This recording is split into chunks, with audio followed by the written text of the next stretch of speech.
welcome to my channel AK Mechanical Lecture. Today I have brought a new updates for you regarding PhD admission. Before that, I request you all please like, share and subscribe my channel. So now I am going to start. So this is the advertisement of PhD of NIT Patna. This is the admission notice for PhD program even semester January to June 2021 during the session 2020-21 under full time part time sponsored scheme and selection of 4 JRF or SRF position for externally funded project currently at NIT Patna. सो आपका admission जो है ये चल रहा है full time के लिए, part time के लिए और स्पॉन्सर्ड स्कीम है. एंड सिलेक्शन फॉर JRF और SRF पोजीशन, यदि JRF SRF में कोई वर्क कर रहे हैं तो उनको भी PhD करने के लिए वहाँ से मौका मिल सकता है. तो उसके लिए अभी भी ये फॉर्म आया हुआ है. So this you can see that this is the department where you can apply, that is architecture, civil, computer science, electrical, electronics, communication, mechanical, chemistry, then humanity, social sciences, mathematics and physics. And this is all the respective areas of different departments like architecture. These are the areas: architecture, urban planning, rural planning, climate change, regional planning, etc. Like white civil also there are different areas where you have to mention your research areas for pursuing your PhD. For every department there are different areas. You have to select anyone from that for your PhD application, or during if they will not ask you in the application form, online application form, then you will allowed to select after selection these all individual areas.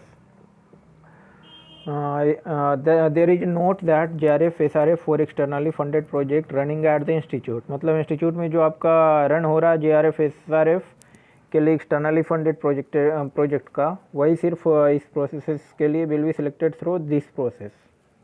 लो उनको भी पूरे screening जो आपका होगा normal student का, उसी तरीके से आपका भी होगा.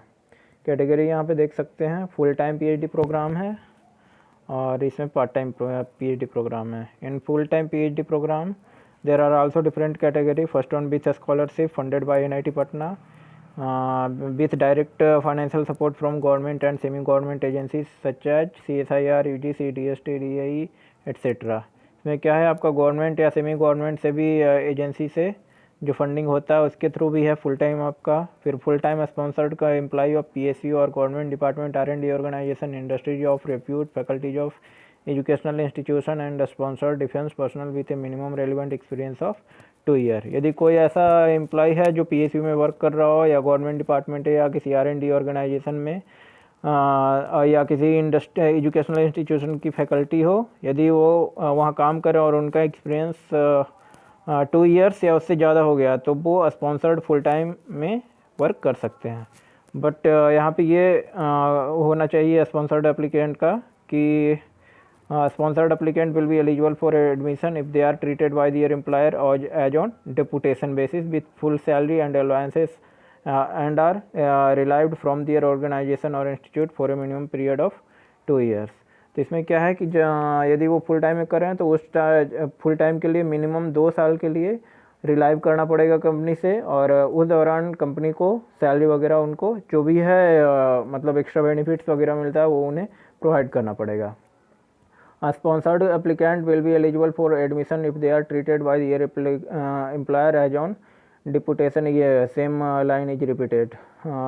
Next है आपका sponsored candidate are exempted from GATE और NET qualification. उनको GATE और NET का कोई requirement नहीं है, but they should possess the minimum entry qualification fixed by the institute as per eligibility criteria for full time candidate selection. मतलब जो minimum basic qualification आपका MTech और BTech में कितना परसेंटेज चाहिए वो बस उनको फुलफिल करना पड़ेगा. बाकी गेट और नेट का वैसा कोई रिक्वायरमेंट नहीं है. However they have to undergo through यहाँ पे लिखा हुआ this candidate may be exempted from screening test for admission. इनका स्क्रीनिंग टेस्ट जो होता है रिटन वगैरह जो भी हो या ऑनलाइन टेस्ट, वो इनको अपीयर नहीं होना पड़ेगा, उनको डायरेक्टली इंटरव्यू अटेंड करना है. Sponsored applicant have to submit NOC from their employer and shall be considered against the supernumerary seats and shall not be counted against open seats. Open seat notified for the admission to programme, उनको NOC एक submit करना पड़ेगा during the admission. ये भी लिखा हुआ है sponsored candidate will not eligible for an institute scholarship और फेलोशिप, उनको कोई इंस्टीट्यूट के थ्रू स्कॉलरशिप या फेलोशिप नहीं मिलेगा। नेक्स्ट है आपका पार्ट टाइम। तो पार्ट टाइम में भी आपका है जो भी है, ये यदि गवर्नमेंट डिपार्टमेंट या पीएसयू वगैरह में जो वर्क कर रहे हैं तो उस यदि ऑर्गेनाइजेशन उनका स्पॉन्सर करती है पीएचडी करने के लिए as a part time, means वहाँ पे वर्क भी करना और जब ज़रूरत पड़ेगा जैसे कोर्स वर्क आपको फुल टाइम यहाँ पे अटेंड करना पड़ेगा। फिर जब आपका कोर्स वर्क कंप्लीट हो जाएगा तो फिर जब आपको टाइम मिलेगा 1 या 2 मंथ का छुट्टी लेके आप अपना रिसर्च वर्क वहाँ पे एग्जीक्यूट कर सकते हो। और जैसे इसमें भी आपका जो है sponsored candidate are exempted from GATE और नेट क्वालिफिकेशन, कोई ज़रूरत नहीं है उन्हें, but they should possess the minimum entry qualification fixed by the institute as per eligibility criteria for part time programme. तो ये सारी चीज़ें हैं, इनको भी ऐसे कोई स्क्रीनिंग टेस्ट के लिए अपीयर नहीं होना, डायरेक्टली वो इंटरव्यू के लिए अटेंड करेंगे। इनको भी एनएफसी आपको सबमिट करना पड़ेगा। जैसे कोई किसी गवर्नमेंट कंपनी में आप काम कर रहे हो तो वहाँ से एक एनओसी लिखवा के आपको देना पड़ेगा। उसमें हर चीज़ मेंशन रहेगी कि जब भी इन्हें कॉलेज से बुलाया जाएगा तो वो वहाँ पे पहुँच जाएंगे और वहाँ से उन्हें कोई प्रॉब्लम नहीं होगी। फिर नेक्स्ट है आपका थर्ड है JRF SRF working at NIT Patna. यदि NIT पटना में कोई प्रोजेक्ट वगैरह चल रहा है और उसमें कोई JRF और SRF वर्क कर रहे हैं और वो प्रोजेक्ट आपका मिनिमम यदि 2 साल का है, तो अभी मान लीजिए किसी का 6 मंथ हो रहा है वर्क करते हुए उस JRF में या 1 ईयर हो रहा है, तो वो उसी के साथ साथ प्रोजेक्ट के साथ साथ वो PhD को भी अपना आगे बढ़ा सकते हैं। एंड नेक्स्ट है आपका non PhD regular faculty and faculty appointed on consolidated salary of NIT Patna, या कोई ऐसे हैं जैसे वहाँ पे वर्क कर रहा है कोई फैकल्टी वगैरह, तो वो भी PhD as a part time में अप्लाई कर सकता है। उनको भी कोई स्कॉलरशिप इंस्टीट्यूट से नहीं मिलेगा, बट जो भी है सैलरी वगैरह उसका फ़ायदा उठा सकते हैं। फिर ये सारे आपका सीट मैट्रिक्स है, इसी में जैसे देख सकते हैं total number of seats allotted are 11, electrical 9, CSE 9, civil 11, mechanical 11, architecture 5, mathematics 4, then physics 6, chemistry 4, humanity and social sciences 4। और according to government of India का जो रिजर्वेशन का रूल है उसके अनुसार हर कैटेगरी के लिए 2-3 सीट रिजर्व भी किया हुआ है एज पर टोटल सीट। अब मिनिमम एलिजिबिलिटी क्राइटेरिया क्या है, यदि कोई ME MTech कर रखे हैं और वो अप्लाई करना चाहते हैं तो उनका मिनिमम जो CGPA होना चाहिए वो 6.5 होना चाहिए या 60% होना चाहिए। प्रीवियस डिग्री में आल्सो भी इन रिलेटेड डिसिप्लिन, जैसे BE BTech है तो उसमें भी होना चाहिए। फिर ये भी है यदि जो भी फुल टाइम में आपका जो भी इंस्टीट्यूट असिस्टेंटशिप के लिए अप्लाई करते हैं तो उनको कि MTech आपका गेट के थ्रू होना चाहिए, या वो गेट या जेस्ट या जैम वगैरह नहीं है तो उनको IIT या NIT से आपका 8.5 CGPA जो आपका होता है वो मिनिमम होना चाहिए।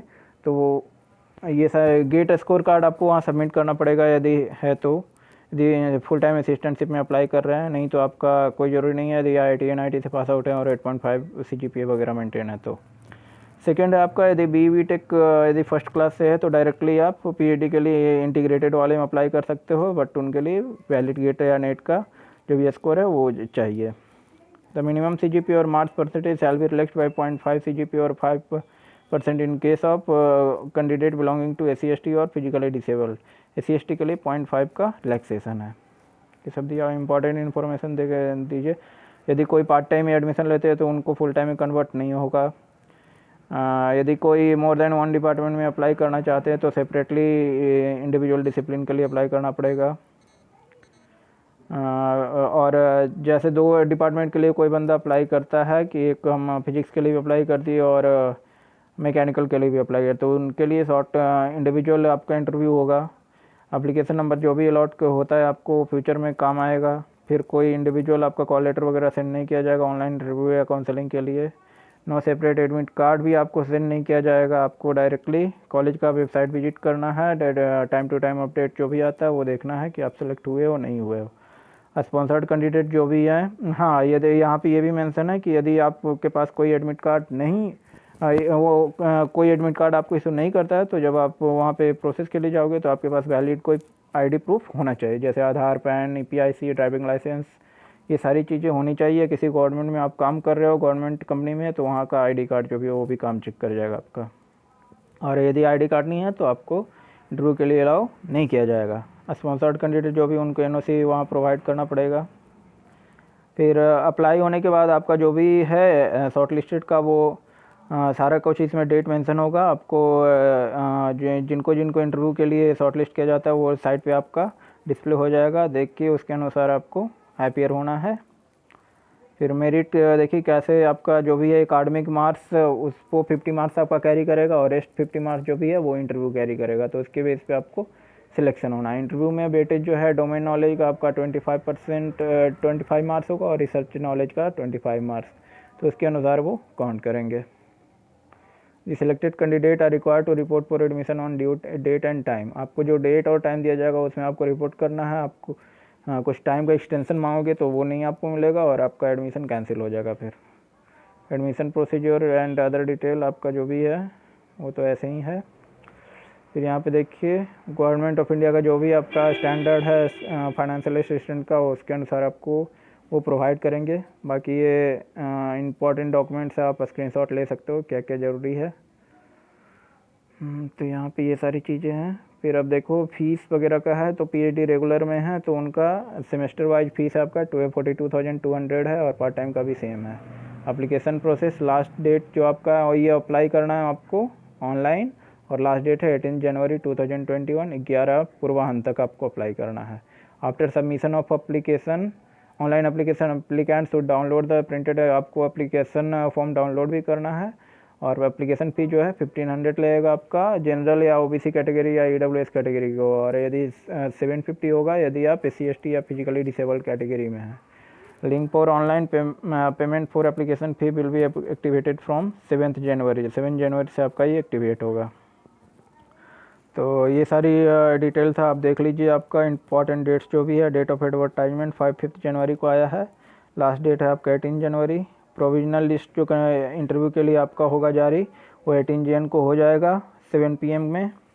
फिर ऑनलाइन इंटरव्यू आपका होना है for eligible candidate full time part time JRF SRF, उसका 20 जनवरी को इंटरव्यू होगा।